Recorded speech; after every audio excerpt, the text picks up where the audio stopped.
અને કેટલાક જીવો એવા હોય છે ને તે પરસેવામાં ઉત્પન્ન થનારા જીવો હોય છે. ક્યાં ખબર પડે ને? એટલે ફોરેન ના ડાક્ટરો બધાને મેં કહ્યું કે તમને આ ટીવી માં શું લાગે છે? કે ટીવી માં છે તે બહાર થી જીવ ચડી જાય છે કે છે. શું કે છે? કોઈ ટીબી ના જંતુ ચડી જાય છે કે છે. આ પોલીસને વાત છે. તો બધા માણસો દવાખાનું કામ કરતા બધા ભરી જાય. એમને રેઝિસ્ટન્સ પાવર હોય છે. આવું ખોટું બનો બતાવે છે. મેં એમને કહ્યું કે જ્યાં આગળ ફેફસામાં જ્યાં આગળ બગાડ થાય તે બગાડ જે જીવોનો ખોરાક છે તે જીવો ત્યાં એની મેરે ઉત્પન્ન થઈ જાય. ત્યાં આગળ કુદરતી રીતે ઉત્પન્ન થઈ જાય. જ્યાં એ જીવોનો ખોરાક ઉત્પન્ન થાય, ખોરાક લાગ્યો તરત જીવો ઉત્પન્ન થાય, એવો નિયમ જ છે. ત્યાર પછી ડોક્ટર એક્સેપ્ટ કરે છે. તો આને પેલું ખરું ચડીએ જાય એ વાત ખરી, પણ બધાને ચડતું કેમ નથી? રેઝિસ્ટન્સ પાવર નો બોનો કાઢે છે, ખોટી વાત છે. તો બાકી આમ જે જીવોને જીવો ઉત્પન્ન જ થાય એ ભાઈ આટલો ભાગ બગડ્યો ફેફસામાં, એટલા એ જે જીવોનો ખોરાક છે એ ખોરાક ને ખાવા માટે એ જીવો તો એની વારે ઉત્પન્ન થાય નિયમથી. નહીં તો ટીબી ના ડાક્ટર ને ઘણો ક્ષય થઈ જાય પહેલેથી જ. આટલા બધા પેશન્ટો આવે એ પણ વ્યવસ્થિત છે, બધું વ્યવસ્થિત છે, બધું વ્યવસ્થિત છે. કોઈ વરિજ કરવા જેવું જગત જ નથી. દાદાજી, આપણે 4 પ્રકારના જે જાપ કયા છે, એક પૈખરી વાણીથી જાપ, માનસિક જાપ અને પેલા આ નાભી કમળની નીચેથી જે જાપ બોલે છે એ કઈ રીતે બોલે છે? એ કહે છે પેલા જે 4 પ્રકારના જાપ કયા છે, વૈખરી વાણીથી જાપ, પછી નાભી કમળ નીચેથી બોલે તે માનસિક જાપ અને અજપા જાપ. નાભી કમળ નીચેથી કેવી રીતે જાપ થાય? એ તો નાભી કમળ ની નીચેથી જાપ કેવી રીતે થાય? એ કરવાની જ નથી જરૂર. જાપ તો અત્યારે કોને સંભળાય એવો કરવાની જરૂર છે. વૈખરી વાણી જો આ કાળ એવો આવ્યો કે કોને સંભળાય એવો જાપ નહીં કરો તો એ જાપ નું ફળ નહીં મળે.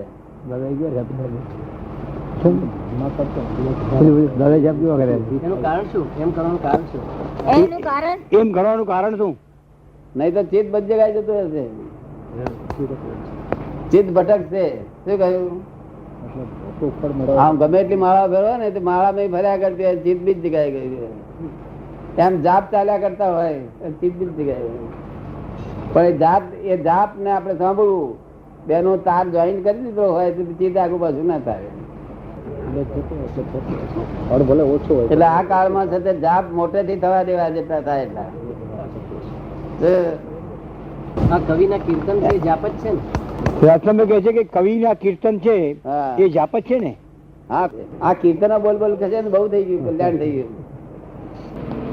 ભૂત કોણ છે ઓળખાણ થઈ જાય, काम पूरा हो जाता है, कृष्ण मिल जाता है, वो खुद ही कृष्ण कैसे खुद कृष्ण છે लेकिन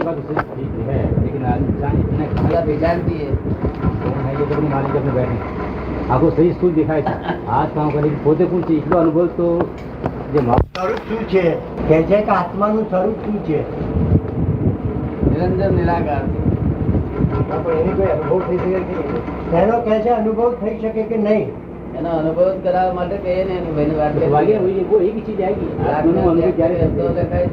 પછી ચેક પેમેન્ટ નહીં થાય ચાલશે, ચેક લગેલા જોઈએ પેમેન્ટ નહીં કરે વસ્તુને પ્રેક્ટિકલ જોઈ શકાય ખરી? વસ્તુ એ કહે છે વસ્તુને પ્રેક્ટિકલ રીતે જોઈ શકાય ખરી? બધું થઈ શકે. કોણ જોઈ શકે? એ કહે છે કોણ જોઈ શકે છે? આ ચામડાની આંખથી ના જોવાય. ચામડાની આંખથી દિવ્ય દેખ જુદું દેખ, ચામડાની આંખથી ના એ અનુભવ કોણ કરી શકે છે? મન. એ અનુભવ કોણ કરી શકે છે કે મન કરી શકે છે? નહીં, અહંકાર કરી શકે. હા, અહંકાર કરી શકે અનુભવ. શું નામ છે તમારું? ચમનભાઈ છે એમનું નામ. ચમનભાઈ છે નામ. ચમનભાઈ. હું ચમનભાઈ છું તે અહંકાર અનુભવ કરે છે. હું ચમનભાઈ. અને જો તેની સમજણ પાડવે ને ત્યારે એ હું આત્મા છું તે અહંકાર અનુભવ કરે. જો અહંકાર અનુભવ કરે અત્યારે ચમનભાઈ છે લોકોએ કહ્યું ચમનભાઈ તમે માની લીધું. તમે પાડેલું કે લોકોએ પાડેલું?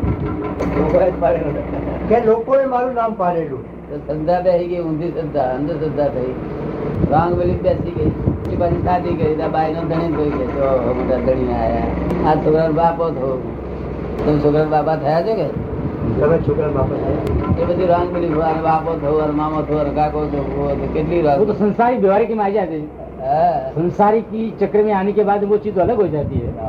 अपने गृहस्थाश्रम में रह करके फिर मनुष्य अपने आत्मा को अनुभव कर सके। ખુદમાં એવું કઈ છે તો બહેરી છોકરા કશું છે. એ શું કહે છે કે સંસારમાં રહીને પોતાનો આત્માની અનુભૂતિ કરી શકે?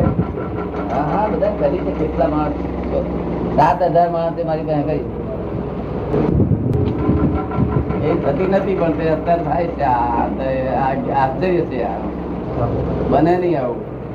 હવે બને નહીં. त्याग કરીને માણસ से करे तो થઈ શકે છે। રસ્તો છે ત્યાગનો. हाँ, त्याग अगर ना हो, હા. त्याग रस्ते गृहस्थाश्रम गया ત્યાગ કરે ને એકાંતમાં જતો રહે પછી ગૃહસ્થાશ્રમ નું પ્રાયશ્ચિત કોણ ભોગે? રસ્તાશ્રમમાં ના થાય. ના થાય ના તો પછી ગૃહસ્થાશ્રમ રહી ના કરે આશ્ચર્ય છે અત્યારે થયું છે. અત્યારે કોક વખત એવું આશ્ચર્ય થાય. આશ્ચર્યકાર છે. ગૃહસ્થાશ્રમ રહી શકે આદમી इतना नहीं कर सकते। તો अगर अगर आत्मा નો अनुभव करूँ तो मानस त्याग तो सबसे पहले करूँ। त्याग करे પછી એવું કોને વિવરણ કરેલું છે એ લોકોએ? આપણા ધર્મશાસ્ત્રોમાં થોડું દરેકમાં જુદું જુદું છે, દરેક ધર્મોમાં કે વૈતરણી નદી પાર કરવી પડે છે, પછી મુસ્લિમો કે જે કયામત સુધી રહેવું પડે છે. આપણા હિન્દુ ધર્મ કે છે વૈતરણી નદી પાર કરવી પડે છે, મુસ્લિમો કે છે કે કયામત સુધી કબરમાં પડી રહેવું પડે છે. એ બધી વાત બધે આ વાત બધી ફૂલ વાતો છે. આ વાત સત્ય નથી, મૂળ સત્ય નથી. આ મૂળ સત્ય શું? મૂળ સત્ય અહીંથી સીધો ડિગ્રી સીધો જ યોની તો આગળ તૈયાર હોય છે ને અહીંથી છૂટો છે ને યોનીમાં તો પ્રવેશ કરે. આત્મીય યોનિમાં પ્રવેશ કરે એના માટે એની કેટેગરી જોવાય છે, કર્મ જોવાય છે. આ જે યોની એને બીજી પ્રાપ્ત થાય છે એના માટે એના કર્મ જોવાય છે. ના જોવાનું કરવાનું કોઈ શું છે નહીં. નિયમ જ એવો છે કે એને આકર્ષણ જ એવું છે. કુદરત વચ્ચે બીજા બાળકની જરૂર નથી, બીજી શક્તિની જરૂર નથી. શક્તિ બીજી છે એ કામ કરે છે તે પણ એ તો એ જળ શક્તિ છે. આકર્ષણ જ એવું છે કે એ યોની એને પ્રાપ્ત થઈ જાય. એક બાજુ આ સંજોગ ભેગો થવો, આ સંજોગ તૂટવો. અને ઘણા વખત તો માણસ નો જીવ અહીંયા આગળ પણ હોય અને દિલ્હીમાં યોનીમાં હોય. એ કઈ રીતે બને? આત્મા સંકોચ વિકાસ આત્માનું વિભાજન થાય છે. સંકોચ વિકાસ નું સાધન છે. અચ્છા. હા અહીં પણ હોય પણ ત્યાં પણ હોય.